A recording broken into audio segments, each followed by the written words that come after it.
드물게 자연 임신에 성공한 분들도 많이 있어요. 그래서 맞아요. 임신 절대 불가능하다, 절대 가능하다 이렇게 말하는 건 난임 의사가 할 말은 아닌 것 같아요.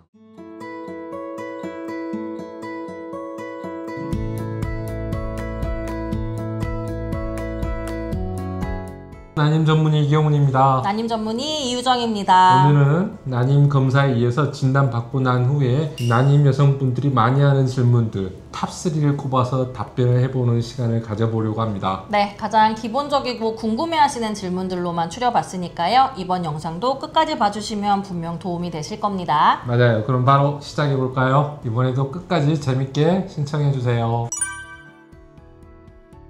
원장님 생각은 어떠세요? 임신 성공 그거 모르는 일입니다.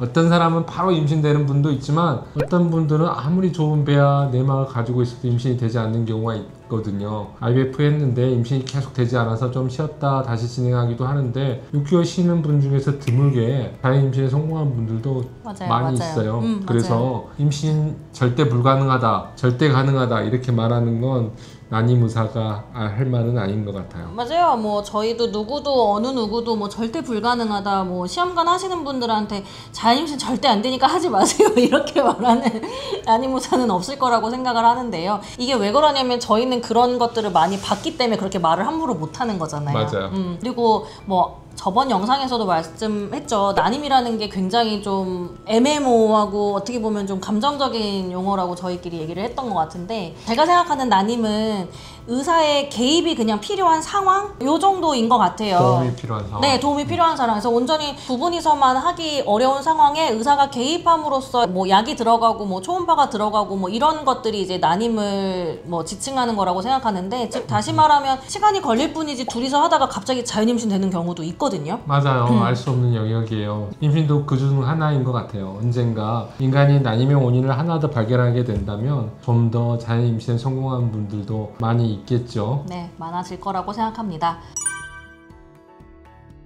얼마나 급한가요, 원장님? 글쎄요. 실제 나이가 많으면 급하긴 급하죠. 나이가 정말 중요하기 때문에 한시라도 빠르게 임신에 성공해야 되니까 이때는 자가용이라도 타고 KTX라도 타고 가야 될 것 같아요. 네네. 우리들이 이렇게 도와준다는 게 시간을 좀 조절해가지고 임신에 도달하게 하는 거잖아요. 어떤 분들은 KTX 타고 빨리 이제 경주나 강주에 도달하도록 하게 해야 되는 거고, 그런 분들은 대부분 42세 이상의 여성분들인 경우가 많은 것 같아요. 맞아요. 뭐 어쩔 수 없이 저는 이제 항상 말씀드리는 게, 저도 여자인데 죄송합니다만 나이 얘기를 하겠습니다.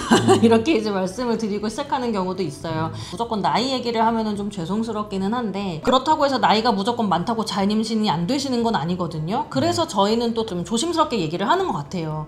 저는 뭐 45인데도 자연임신 하시는 분들을 봤거든요. 나이가 많다고 무조건 안 되는 건 아니지만 어쨌든 저희는 또 진료실에서 희박한 확률을 가지고 얘기할 수는 없고 전반적으로 평균적으로 얘기를 해드려야 되기 때문에 어쩔 수 없이 나이에 따른 확률이 낮음에 대해서 이야기를 할 수밖에 없습니다. 데이터마다 차이는 있겠지만 40대의 자연 임신율은 이제 5에서 10% 정도 되고, 45세 이상인 경우에는 극히 낮아져서 1% 미만, 뭐 1%라도 되시는 분들은 있기는 있다는 뜻이에요. 시험관의 경우에는 조금 낮죠. 40대에서는 10% 내외, 많게는 20%도 보이고 있고, 45세 이후에는 시험관 임신 후의 출산율이 3% 이하로 감소를 하는 것이 사실입니다. 그에 반해 유산율은 나이가 들수록 또 올라가기도 하고요. 따라서 본인 나이를 생각했을 때 시간이 급한 거는 사실이긴 합니다. 그렇지만 모든 의학적 지식에는 예외가 있기 때문에 절대적인 거는 없죠. 그죠? 네.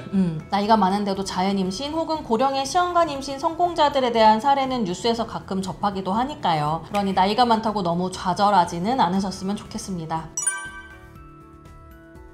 얼마 전까지만 해도 소득과 연령에 제한이 있었어요. 근데 현재는 법적 혼인 상태 혹은 1년 이상 사실혼 관계에 있는 모든 부부가 소득 및 연령 제한 없이 지원을 받으실 수 있습니다. 시술비 지원 횟수는 아이당 25회까지 지원이 되고요. 해외 수정의 경우 신선 배아는 최대 110만원, 동결 배아는 최대 55만원까지 지원이 됩니다. 그리고 인공 수정의 경우 최대 30만원까지 지원이 됩니다. 이외에도 근로자는 연간 최대 6일의 난임 치료 휴가를 청구할 수 있으며 최초 2일은 유급으로 정도 지원이 됩니다. 그래서 잘 알아보시고 혜택 받아보시면 좋을 것 같습니다. 요새는 시대가 바뀌어가지고 난임휴직 쓴다는 것도 회사에 좀 자유롭게 얘기할 수 있는 걸로 제가 들었거든요. 시험관 시술할 때 저희가 진단서를 써드리잖아요. 네네. 그 진단서를 적극적으로 활용하는 게 필요한 것 같아요. 물론 아직까지도 사회 전체가 다 그런 건 아니에요. 어떤 분은 난임휴직을 되게 자유롭게 쓰시고 어떤 분은 회사에 시험관 얘기도 못 꺼냈어요 이렇게 하시는 분들이 아직까지도 계시긴 하세요. 근데 사회가 이제 점차